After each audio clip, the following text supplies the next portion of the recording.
Hello everyone. स्वागत है आपका सोशियोलॉजी नेट अचीव में। सोशियोलॉजी का कोई भी एग्ज़ाम है जिसमें मल्टीपल चॉइस क्वेश्चन आते हैं, एनटीए नेट हो, सेट हो या फिर पीजीटी का एग्ज़ाम हो, तो ये वीडियो आपके लिए है। क्वेश्चन फर्स्ट है, who first assume that some minimal degree of solidarity must exist in the system. सबसे पहले किसने यह माना कि किसी भी व्यवस्था में एक न्यूनतम स्तर की सामाजिक एकता अवश्य होनी चाहिए। ऑप्शन है Radcliffe Brown, B Emile Durkheim, C Karl Marx, D है मैक्स वेबर। आंसर इसका है A Radcliffe Brown. Radcliffe Brown जो है वो एक प्रकार्यवादी हैं। इन्होंने कहा कि जो समाज की व्यवस्था है, अगर समाज की संरचना को बनाए रखना है तो मिनिमल डिग्री एक छोटे लेवल की सामाजिक एकता जो कि अवश्य होनी चाहिए। सामाजिक एकता अवश्य होनी चाहिए समाज की व्यवस्था को बनाए रखने के लिए। इन्होंने एक पुस्तक जो इनका वर्क है द अंडमान आइलैंडर।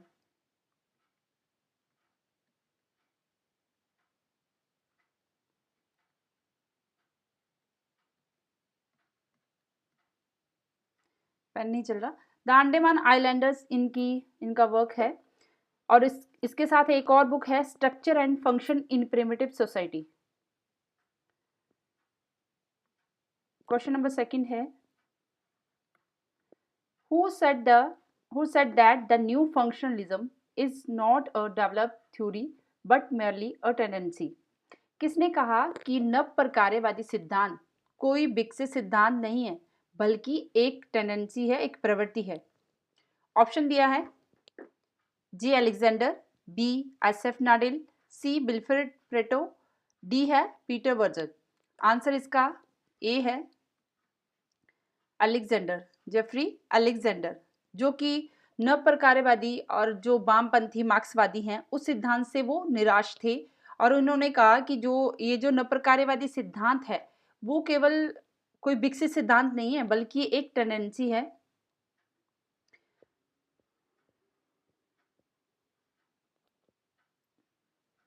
इनकी बुक है the theoretical logic in sociology. Theoretical logic in sociology इनकी पुस्तक है। इनकी जो रुचि थी वो सामाजिक क्रिया और सामाजिक व्यवस्था की समस्याओं को जानने और समझने में थी। जो सामाजिक क्रिया है, सामाजिक व्यवस्था है, उसकी जो समस्याएं हैं उसको जानने और समझने में जेफरी अलेक्जेंडर की रुचि रही है। क्वेश्चन नंबर थर्ड है, who divided capitalistic societies as liberal capitalism, organised capitalism and post capitalism. किसने पूंजीवादी समाजों को उदार पूंजीवाद, संगठित पूंजीवाद और उत्तर पूंजीवाद में विभाजित किया है, इसको बांटा है। ऑप्शन है कार्ल मार्क्स, बी हेबरमास, सी रॉल्फ डॉरेंडॉर्फ, डी है मैक्स वेबर। आंसर क्या है इसका? आंसर इसका हेबरमास। थर्ड है, हेबरमास ने जो कैपिटलिज्म पूंजीवादी है उसको 3 भागों में बांटा है पूंजीवाद को, कि लिबरल कैपिटलिज्म, ऑर्गेनाइज्ड कैपिटलिज्म और पोस्ट कैपिटलिज्म। 3 चरणों में इन्होंने बांटा है। इनकी फेमस जो वर्क है लेजिटिमेशन क्राइसिस है। और इसके अलावा थ्योरी एंड प्रैक्टिस जो कि 1963 में लिखी है। और ये क्रिटिकल थ्योरी के लिए जाने जाते हैं। हेबरमास क्रिटिकल थ्योरी के लिए जाने जाते हैं।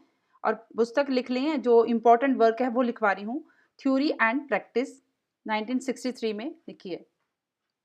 क्वेश्चन नंबर 4 है,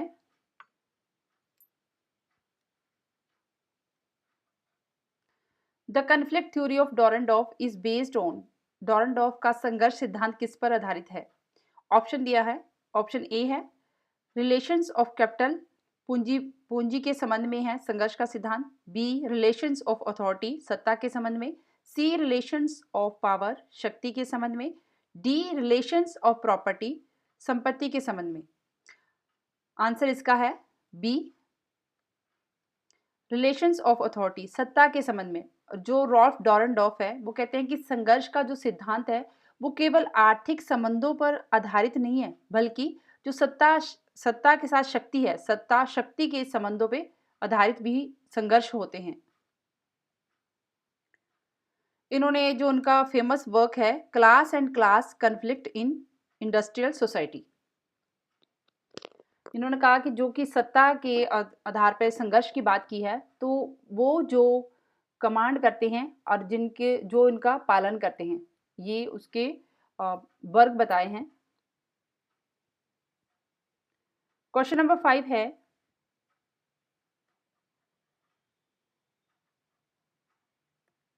who wrote the book archaeology of knowledge? Archaeology of knowledge पुस्तक किसने लिखी है?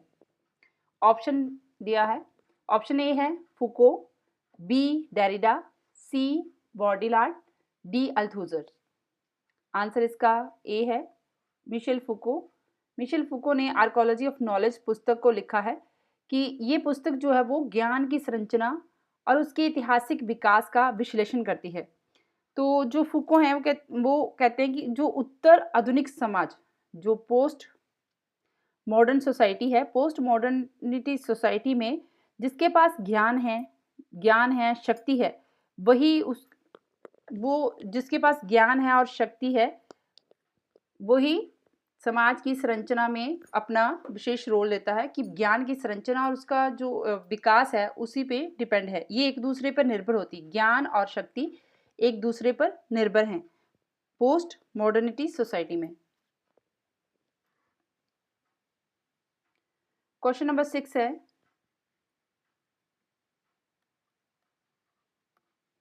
Who use the terms Gemeinschaft and Gesellschaft? Gemeinschaft and Gesellschaft शब्दावली का प्रयोग किसने किया है?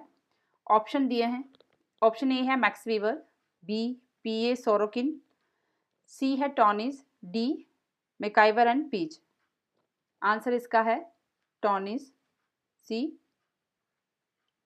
टॉनिस ने ये कंसेप्ट दिया है, ये शब्दावली दी है गेमिनशाफ्ट और गेजलशाफ्ट। जो गेमिनशाफ्ट है उसको वो प्राइमरी संबंधों से रिलेट करते हैं कि जो गेमिनशाफ्ट है वो प्राइमरी संबंध होते हैं, ट्रेडिशनल होता है, इमोशनल टाइज होते हैं। प्राइमरी संबंध जैसे समुदाय,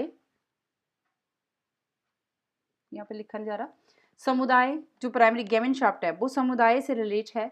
गेजलशाफ्ट मॉडर्न कॉन्ट्रेक्चुअल रिलेशंस होते हैं, जो कि जैसे कि सोसाइटी, समाज, जो कोई समिति बनती है या संघ बनता है वो गेजलशाफ्ट से संबंधित है कि इसमें जो संबंध होते हैं वो सेकेंडरी होते हैं, जो किसी उद्देश्य के लिए वो संबंध बनाए जाते हैं, उस उद्देश्य पूरा होने के बाद वो संबंध टूट जाते हैं। तो जो गेमिनशाफ्ट है, गेमिनशाफ्ट जो कि प्राइमरी संबंध है, जो जैसे कि समुदाय है, जो कि भावनात्मक संबंध होते हैं, और गेजलशाफ्ट आधुनिक संबंध हैं जो कि किसी उद्देश्य की पूर्ति के लिए बनाए जाते हैं। और इनकी एक महत्वपूर्ण वर्क है, उसको लिख लें, कम्युनिटी एंड सोसाइटी, जो कि 1887 में आई है। क्वेश्चन नंबर 7 है,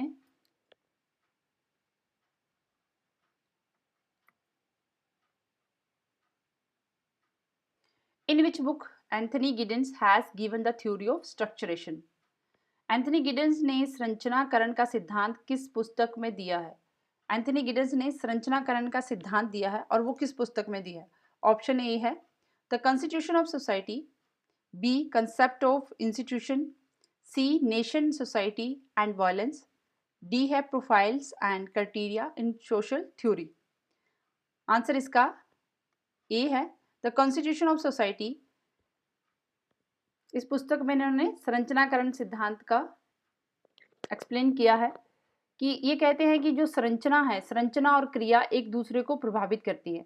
तो संरचनाकरण के सिद्धांत में इन्होंने संरचना और क्रिया दोनों को इम्पोर्टेंस दी है कि जैसे जो संरचना होती है वो एक्शन, संरचना के कारण ही एक्शन बनते हैं, संरचना के अकॉर्डिंग एक्शन होता है, और जो एक्शन होते हैं वही संरचना को बनाते हैं। ये दोनों ही एक दूसरे पर निर्भर हैं। इनका प्रमुख वर्क है ये इनकी पुस्तक है द कॉन्स्टिट्यूशन ऑफ सोसाइटी, 1984 में लिखी है।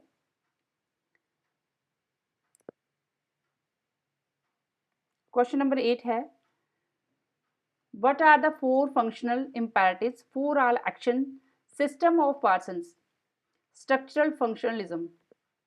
पार्सन के जो संरचनात्मक प्रकार्यवाद में सभी क्रिया प्रणालियों के चार कार्यात्मक अनिवार्य कौन से हैं? पार्सन ने 4 जो उन्होंने संरचनात्मक प्रकार्यवाद में जो उनका प्रोसीजर है उस क्रिया प्रणाली में, उसके लिए उन्होंने 4 कार्यात्मक अनिवार्य तत्व बताए कि वो ज़रूर होते हैं किसी भी संरचनात्मक प्रकार्यवाद में, किसी भी प्रोसीजर में वो अनिवार्य होते हैं।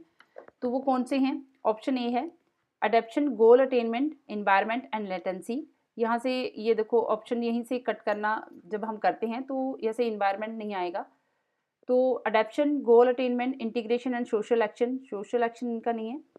अडेप्शन, एनवायरनमेंट, यहाँ पे भी एनवायरनमेंट आ गया, ये भी कट गया। Social action and latency. D है adaptation, goal attainment, integration and pattern maintenance. जो पैटर्न मेंटेनेंस है वो ही लेटेंसी होता है। तो ये आंसर हमारा सही है 4, adaptation, goal attainment, integration and pattern maintenance. किसी भी जो प्रकार्यवाद है, जो भी संरचना है, उस संरचना में जो प्रकार्य की जो प्रणाली है उसमें ये 4 तत्व जो है वो हमेशा मौजूद होते हैं, अनिवार्य होते हैं। तो इसके लिए उन्होंने ये एजिल मॉडल दिया है। ए से अडेप्शन, जी से गोल अटेनमेंट, आई से इंटीग्रेशन और एल से लेटेंसी जो कि पैटर्न मेंटेन्स कहते हैं। एजीएल मॉडल जो है वो समाज के कार्य करने के लिए आवश्यक 4 शर्तें हैं जो कि टालकट पार्सन ने बताई है। इनका प्रमुख वर्क है, ये एक स्ट्रक्चरल फंक्शनलिज्म है, टालकट पार्सन।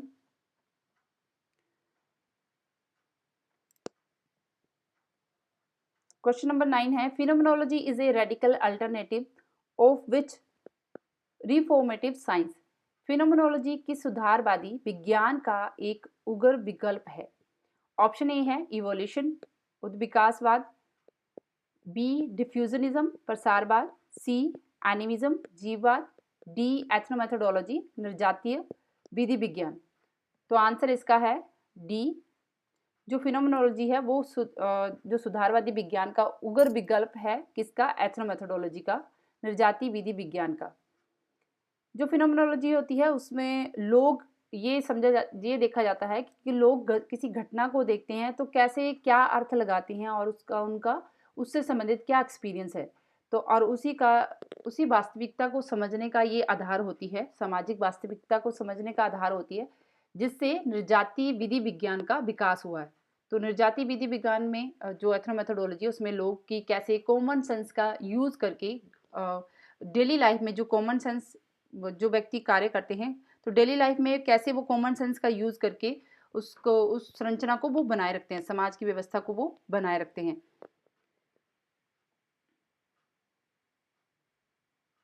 क्वेश्चन नंबर 10 है which of the following pairs of thinkers are associated with elite theory. निम्नलिखित में से कौन से विचारकों के समूह का संबंध एलिट थ्योरी से है? ऑप्शन ए है Pareto, Mosca and Gramsci, B Pareto, Michels and Hustels, C है Pareto and Mosca, D Mills, Michels and Mosca. Answer इसका है C, Pareto and Mosca. Pareto and Mosca जो है वो एलिट थ्योरी से संबंधित हैं। तो जो एलिट थ्योरी का सबसे पहले जो कंसेप्ट है वो किसने दिया है? विल्फ्रेड पेरेटो ने। इन्होंने सर्कुलेशन ऑफ एलिट इसको नोट कर लें। सर्कुलेशन ऑफ एलिट की जो अवधारणा है वो विल्फ्रेड पेरेटो ने दी है कि इनके अनुसार जो समाज में हमेशा एक छोटा अभिजात वर्ग शासन करता है। क्वेश्चन नंबर 11 है who wrote the following book economy and society. ये पुस्तक इकोनॉमी एंड सोसाइटी किसने लिखी है? ऑप्शन ए है Talcott Parson, B R K Merton, C Max Weber, D P A Sorokin.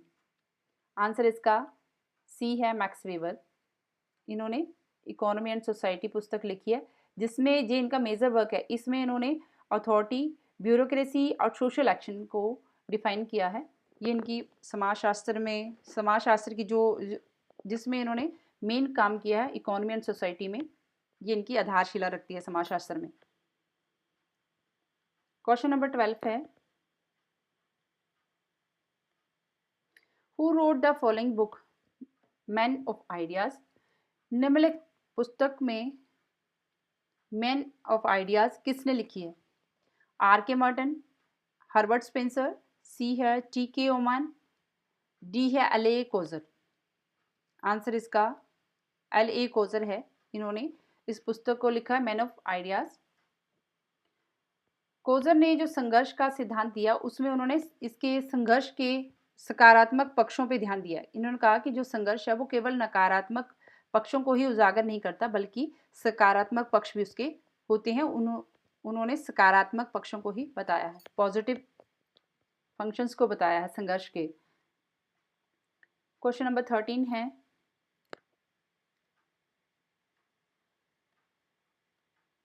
Who of the following thinkers opined history is the graveyard of aristocracies. निम्नलिखित में से किस विचारक ने कहा इतिहास अभिजात वर्गों का कब्रिस्तान है? A Spencer, B Mills, C Pareto, D none of these. इसका आंसर है परेटो। परेटो कहते हैं कि जो इतिहास में अभिजात वर्ग है वो बदलता रहता है। ये बदलता रहता है, जैसे जो अभी कुछ बुद्धिजीवी हैं वो अगर एलिट वर्ग में हैं, वो शासन कर रहे हैं, तो धीरे धीरे जो जिस समाज पे वो शासन कर रहे हैं उनमें से कुछ और बुद्धिजीवी वर्ग उठेंगे, निकलेंगे, वो भी उस एलिट वर्ग में आ जाएंगे। जब वो संघर्ष करेंगे वो भी उस एलिट वर्ग में आ जाएंगे। इसलिए उन्होंने कहा कि जो इतिहास है, इतिहास में अभिजात वर्ग जो है वो बदलता रहता है, एलिट बदलते रहते हैं।